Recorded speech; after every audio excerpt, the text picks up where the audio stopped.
Hello and thank you all for joining us. You're watching Addis News Hour. With the news, I'm Tabitha John. Do stay with us. President Sahle-Work Zewde called for intensified efforts to support schoolgirls across the country. This remark came when the president paid a visit to the Tullu Diimtuu Secondary and Preparatory School. Meanwhile, the International Women's Day was celebrated across the nation with an assortment of events. Alula Taklamariam brings us the following.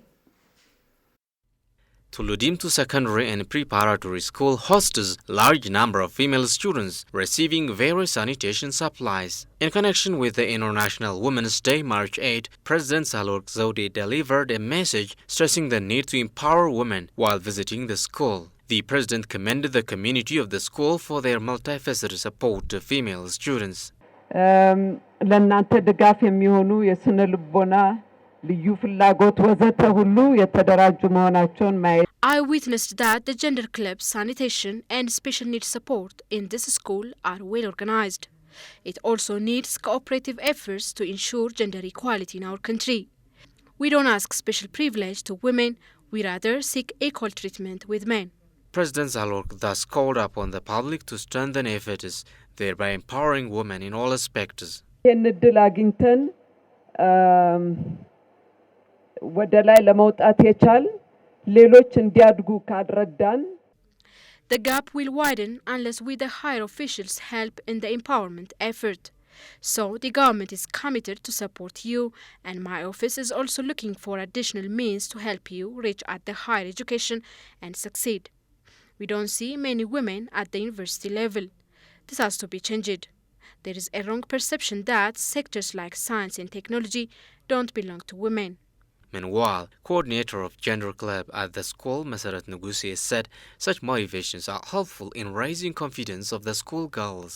ክበባት ውስጥ ይሰራል ለምሳሌ ስራ ተጾታ ዛሬ አይደለም ከአራት ዓመት በፊት ነው We organized the gender club in our school some 4 years ago to support students who are in need of help. They get sanitation and educational materials whenever they need. In addition, teachers give tutorial lessons to these students. We work cooperatively with the public.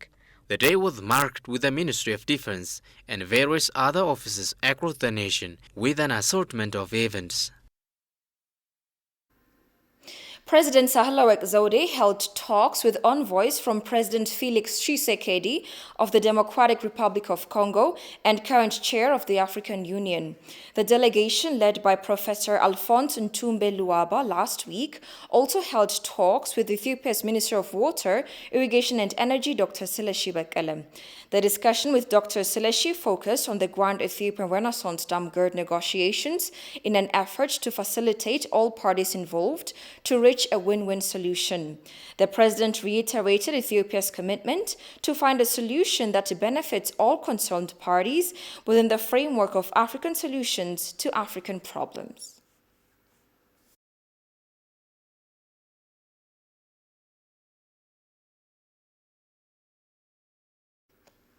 Prime Minister Abiy Ahmed called upon the public to prioritize peace in the next election by voting candidates committed to this value.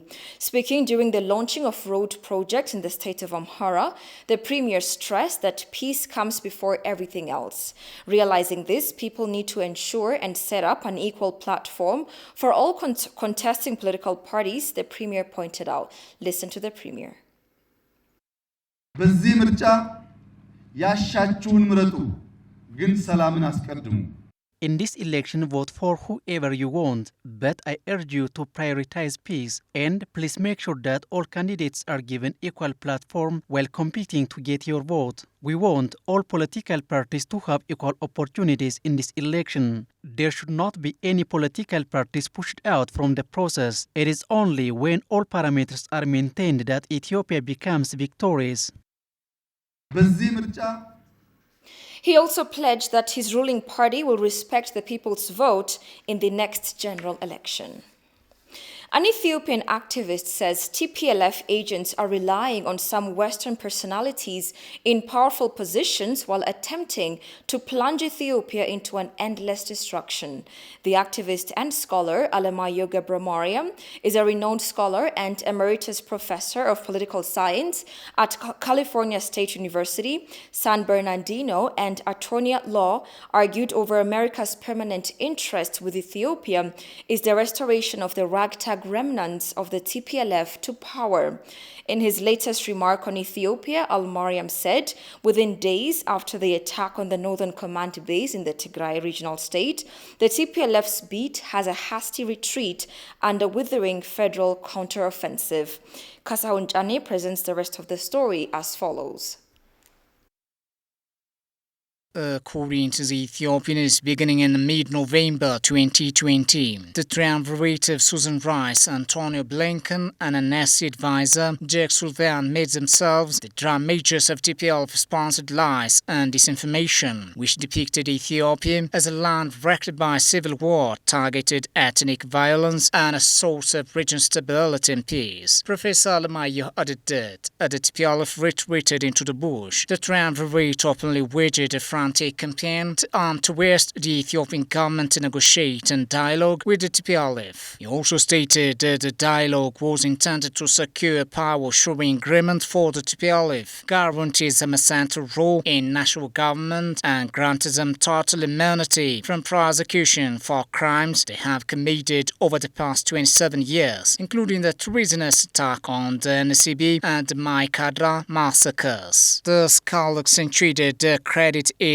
due to the Trump administration for calling a spade a spade. On November 4, 2020, Secretary of State Mike Pompeo condemned the TPLF attack and declared the United States stands with the people of Ethiopia and will work with all who are committed to peace, prosperity, democracy, and the rule of law. Alemayehu also forwarded that on November 15, 2020, Assistant Secretary Tibor Nagy strongly condemned the TPLF's unjustified attacks against Eritrea on November 14 and urged efforts to internationalize the conflict in Tigray. Besides, on December 1, 2020, Nagy in a BBC interview said, "It is important to remember here there is no equivalency. You have a sovereign government and a region of Ethiopia, the leadership of which started a conflict against the government. The TPLF leadership wanted to use the opportunity basically to overthrow the Prime Minister and return to the type of privilege that they had enjoyed within the Ethiopian state for the last 27 years. Alemayehu meanwhile mentioned that the United States' permanent interest is to make Ethiopia China's graveyard in Africa. The United States is itching to pick a fight with China in Ethiopia.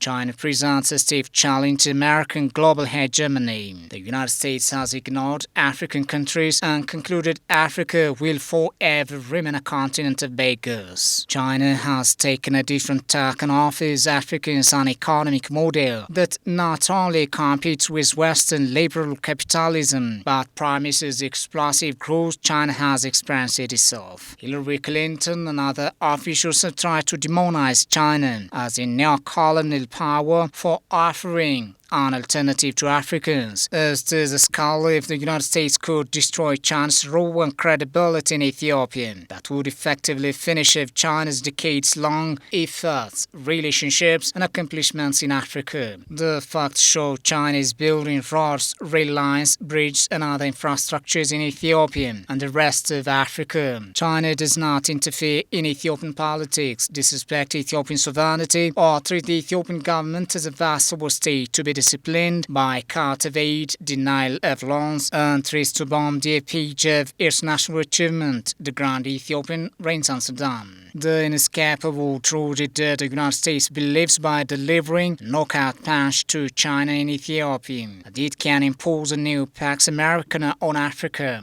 But China seems to be practicing the adage, a friend in need is a friend indeed, the scholar highlighted. Similarly, the professor pinpointed that the United United States permanent interest in Ethiopia is threatening a democratic election in Ethiopia in 2021. If a free and fair election is held in Ethiopia in June 2021, as he is sure it will be, that will throw a monkey wrench in America's overall strategy in Ethiopia. He disclosed that a popularly elected government in Ethiopia will be the final nail in the TPLF's coffin. More attention to the education system is crucial to create capable women in all sectors. The remark was made by Fitsum Atnaforwe Kidane Mariam during an exclusive interview with ETV. In connection to this, Fitsum expressed the need for equal platform for all professional women in the political arena, recalling women's role in Adwa's victory. Jerusalem Betzaha sat down with Fitsum and discussed on women in leadership and her experience in leadership. Take a listen. My name is Fitsum Atnaforwe Kidane Mariam. Atnaforwe is the name of my mother. Professionally, I'm a management and project management professional. Currently, I'm a consultant and trainer. Before that, I used to work for different organizations, government, non-government, and public organizations. And currently, I have a new book, which is Yehewati Kenyet. It is all about my life journey. And my life journey is the life of all women, almost all women in Ethiopia, even in Africa or all over the world. Because we professional women have different challenges in order to reach up to the ladder of the leadership positions.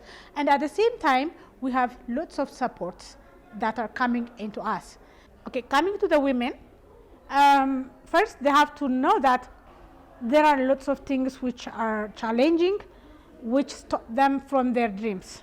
But when these things come to their table, and then they have to say, okay, I'm not the only one having these challenges. Who are these women? Why are they there? And then how can I be there? And then they have to be strong to tackle those challenges and to work hard. And then they don't have to give up. And then one day, they can be who they want. We have 50% women in the cabinet.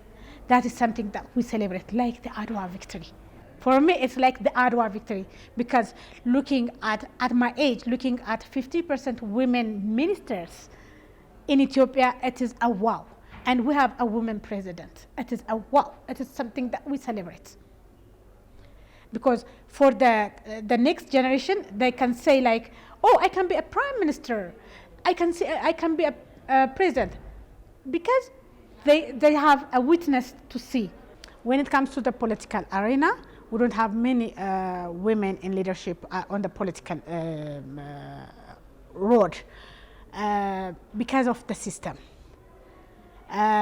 For example, when as a professional woman, I don't want to be a politician. Because I don't want to be a politician, I cannot be a prime minister. So that is our system. That's how we are in Ethiopia and of course in the world. In order to be a leader, a country leader, yes, I can be a leader in my organization or I can be a higher leader in any organization. But I cannot be a country leader in Ethiopia because I'm not a politician. And then it's not only me. There are many professionals who are left behind and then who cannot contribute to the country because they are no politicians. They are only professionals. So that system has to be changed. In order to see more women on leadership as a system, we have to work on education as a whole and especially education of women. And then the other thing, men has to support the women, their sisters, their siblings, and then the community. Men cannot be, change makers. The same is true for women. Women cannot be the change makers. We have to come together. And then in order to come together, we have to get those opportunities together. And then when we get these opportunities together, and then we will have a diversified decision that is valuable, and then which brings a change to our country and to the community. Humanitarian Assistance Coordinator with the state of Tigray disclosed that about 3.8 million people have so far received humanitarian assistance. The assistance has been delivered to those who are engaged in the safety net program and those who are affected during the law enforcement operation in the state. Santayo Tamrat has the details. Humanitarian assistance continues to reach members of the community affected by the law enforcement operation in the state of Tigray. 780,000 quintals of food has so far found its way to those in need, and this has benefited more than 3.8 million beneficiaries. Additional support is also being provided to children and breastfeeding mothers, the coordinator said.